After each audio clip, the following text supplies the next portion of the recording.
Hello, I'm Nelson Dafe for News Express Television Sports.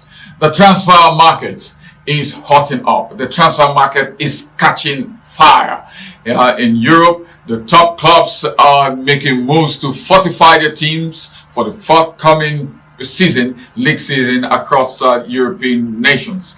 Yes, there have been different very big transfer news that have been reported. Some players making moves, leaving their clubs to what they think will represent better fortunes for them, and some clubs are making strong moves to acquire some of the best legs that the field can turn around, that can make them a stronger force. So today we take a look at some of the major transfers that have already been completed and those that are likely to be completed, and we'll look at the reasons for the clubs making moves for these players, and as well the players making moves to go to clubs that they feel they will better be able to get a better playing time and make a very good impact in. And so we start with England, and Arsenal have been very much in the news. Arsenal are aggressively, for the first time in a long while, making aggressive moves to acquire some of the best legs in Europe, some of the most exciting players in European leagues. And Arsenal are making aggressive attempts at the moment to sign Rafinha, but it seems that they have not been able to do so, with Chelsea still in a match on them. Chelsea have reportedly tabled about 60 million pounds to acquire the services of the winger Rafinha, the Brazilian international. So it looks like at the moment that Rafinha, the winger, would be joining Chelsea and not Arsenal. But I tell you, Arsenal have been impressing their fans all over the world with the acquisition of Gabriel Jesus. The Manchester City striker has joined Arsenal for a reported £45 million deal. A £45 million fee that could potentially rise to £50 million. So why have Arsenal gone for Gabriel Jesus? It's quite simple. Since Pierre-Emerick Aubameyang left in January and Alexandre Lacazette left Arsenal at the end of the just completed season, it was clear to everyone that Arsenal needed a striker, and not just a striker. Arsenal needed a striker, a big name striker, a big game striker that can help them to get back into the top four, the coveted top four of the English Premier League. So Arsenal have acquired Gabriel Jesus, and Gabriel Jesus is a gunner already. And what does Gabriel Jesus bring to Arsenal? Yes, it brings directness. It brings very likely goals to the club, because he's shown that he's a very clever goal scorer and a player who can score goals on a consistent basis if given enough playing time. He didn't get he didn't get much playing time as he would have liked in Manchester City. He was not the main man up front, as Pep Guardiola, the Manchester City manager, opted to rotate his squad a lot. And Gabriel Jesus had not the kind of game time you would imagine that he would like to have had, but at Arsenal there's every possibility, there's every likelihood that Gabriel Jesus will be the main man up front, the top nine, so to speak. And another beautiful thing about Gabriel Jesus is that he is also very versatile, and that means that he can play across almost all the positions up front. He can play as a right winger as well, he can play as a left winger as well, and he can play as well as a centre forward, as many people expect him to play. So the versatility that he brings to Arsenal is a mighty plus to the team. Arsenal also have acquired Fabio Vieira from Porto. The midfielder comes with a big reputation as a very intelligent passer of the ball, one who can give the final passes.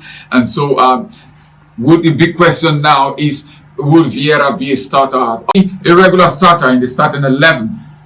Well, that question might be answered when the players resume for some pre-season work, and I think Mikel Arteta will be able to look at Vieira very much closely and determine for himself whether Vieira would be a regular starter for the Gunners or not. For Chelsea, yes, Chelsea are looking for wingers like mad. Chelsea are gunning for wingers. They are gunning aggressively for Raheem Sterling from Manchester City. And like I just said, they have stolen a march on Arsenal for the services of Rafinha. Yeah, that brings me back to Rafinha. Why has he chosen Chelsea over Arsenal? I think he must have for two major reasons. Firstly, for footballing reasons. You look at the Chelsea team, their wingers, Hakim Ziyech and Christian Pulisic did not exactly light up the season for Chelsea last season.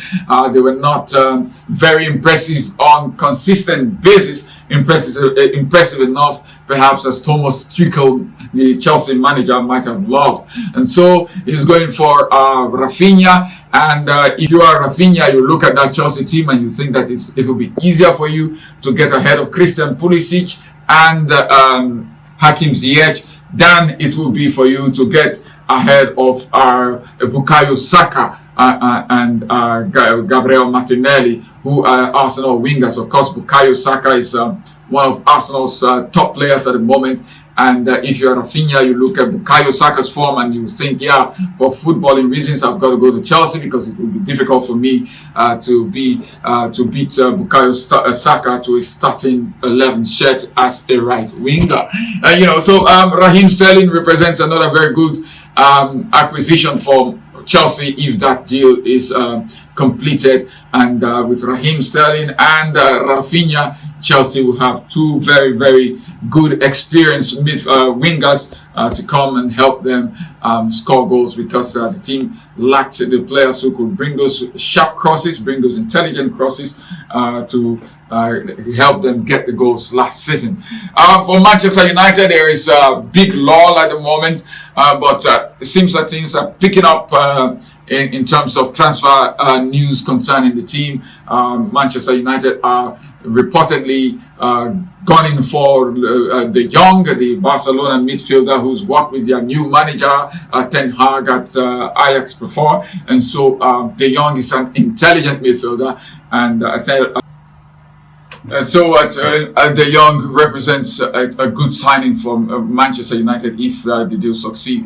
He's a clever midfielder who has an eye for goals as well. Can pop in to score goals from the midfield, and is a very creative player. So if that deal happens, Manchester United would heave a sigh of relief. Their fans, that is, would heave a sigh of relief that somebody is coming in, because their fans have been really worried. But I tell you, I suspect that Manchester United have seen the way they have conducted their transfer business in the past few seasons, and they have really spent a lot of money bringing players in without careful planning and careful reasoning about how the players will function within the system, the playing system of the team, and a lot of their transfers have not worked. So this time there's a feeling that they have got to be more meticulous about who they bring in. But De Jong looks promising signing, but for Manchester United, you also get the feeling that they will need a lot more players, to get back on their feet again, to be the force that they once were